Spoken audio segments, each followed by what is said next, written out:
Yes, people, welcome to another Chelsea video of mine. It is freezing in London. We're not used to this. -2 degrees, all that stuff. I got my gown on. Has to be done, people. But listen, today's video will be on Nicholas Jackson's situation, people. Everyone's making a big deal about what's happened in timeline in the last 18 hours.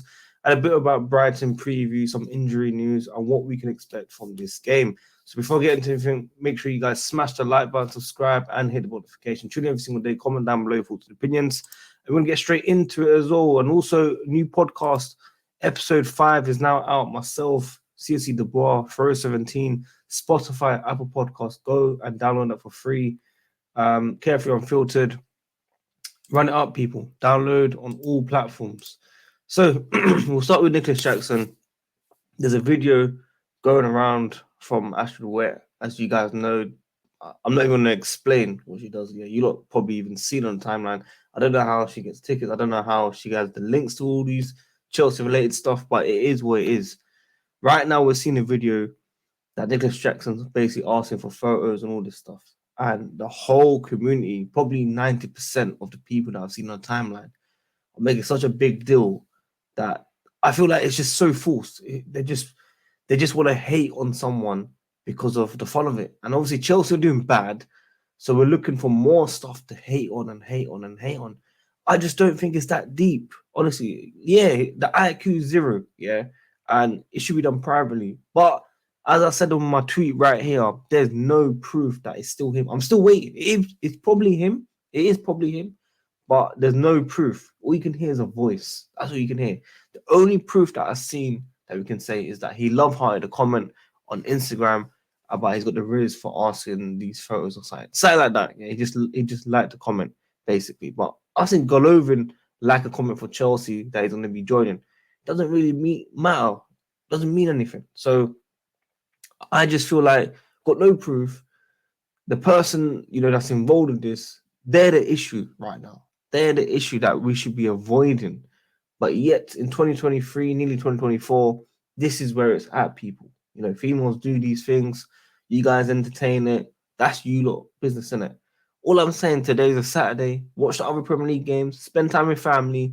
Stop hating on these players, man, and just move on. That's my point. Because the outrage is so forced. It is so forced. I can just see it straight away.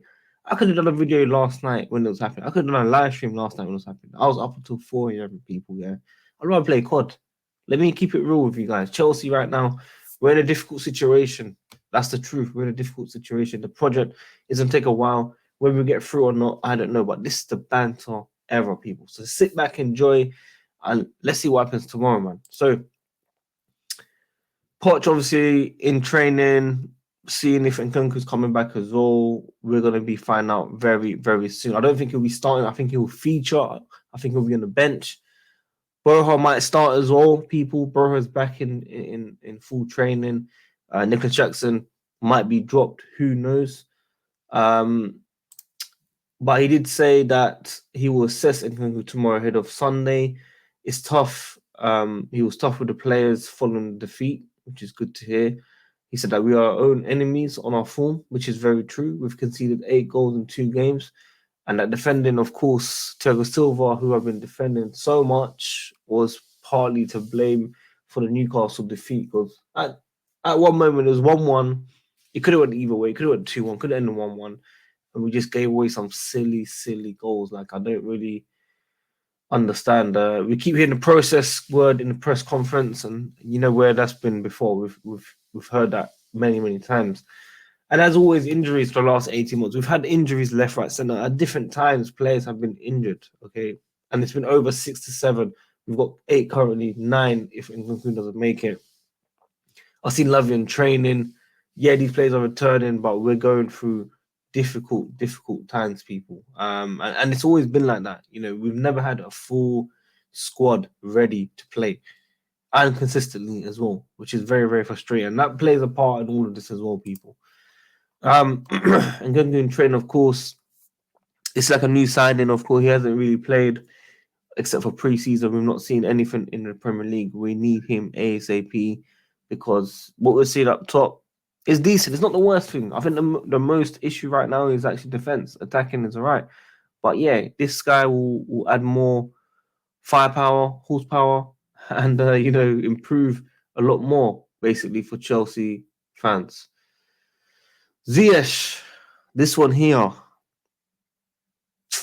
Oh my days. He said a couple good things in here. He basically said that there was a lot of players. Once we had 40 players in the squad, how do we expect consistency and the best out of these players? And he's right. But he said they can basically talk about Chelsea for a long time. He scored 2 amazing goals against United, Onana. They're world-class goals, better than the ones that he scored against Chelsea for Ajax. He just got that ice cold look when he scores. He just doesn't care, you know what I'm saying? It's just cold, but it wasn't meant to be at Chelsea. It was a period full of coaching changes, negative management, a departure to PSG that did not happen at the last minute, basically last second.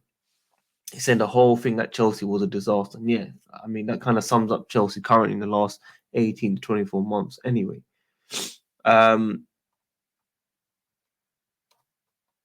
I looked at PYS's team, yeah, and I think this is spot on, by the way. Sanchez in goal. Guys, let us know if you agree or disagree with this one as well, by the way. Sanchez in goal. Badiashile centre back with Colwell. Colwell might be left back, but Martin situation. I don't know what's going on. A lot of people are basically moaning on the timeline now as well, but we should have sold him and all this stuff. And yeah, we should have sold him. We tried to. I think we accepted the bid, and he said no. He wanted to fight for his position, and that's what we want. We want players to fight for the position. Why should we force players to leave if they want to leave? He wasn't an issue at the time. In pre-season, he was doing his thing. So yeah, it's a bit of a shame that he hasn't been involved. If he doesn't feature tomorrow, then yeah, I'll say, look, we have to try and sort out something. We're trying to get him to sign a new deal and let him out on loan. He basically just probably wants to either leave or get that first team football and fight for his position. That's what it's basically saying. Got Disasi right back. Enzo Fernandez comes back in with Casado. Cole Palmer back in the middle, please. I'm praying for that. Sterling, Mudryk on the wing. Broha up top. You know what? I'm feeling this team. This team for me would be the correct one, in my opinion. But yeah, guys, let us know what you think about that. Broha covering in for Nicholas Jackson. With all the drama that we're seeing on the timeline, people crying 24/7. It is what it is, you know what I'm saying? So yeah, like I said, people, there'll be a watch along. Myself, other side of the coin, we do watch alongs for every Chelsea game 1 hour before the game. Come and join us on all channels. Myself, other side of the coin. Make sure you like the video, subscribe, and hit the notification. Tune in every single day. Comment down below your thoughts and opinions. As I said, people, check out the podcast on Spotify and Apple Podcasts for free. Carefree Unfiltered, episode 5. You can now go and download that right now. We spoke about the embarrassing result against Newcastle, the Brighton preview, Pat Nevin, Osherman, and a lot more people. So go run it up. We'll see you guys tomorrow for the stream. Peace.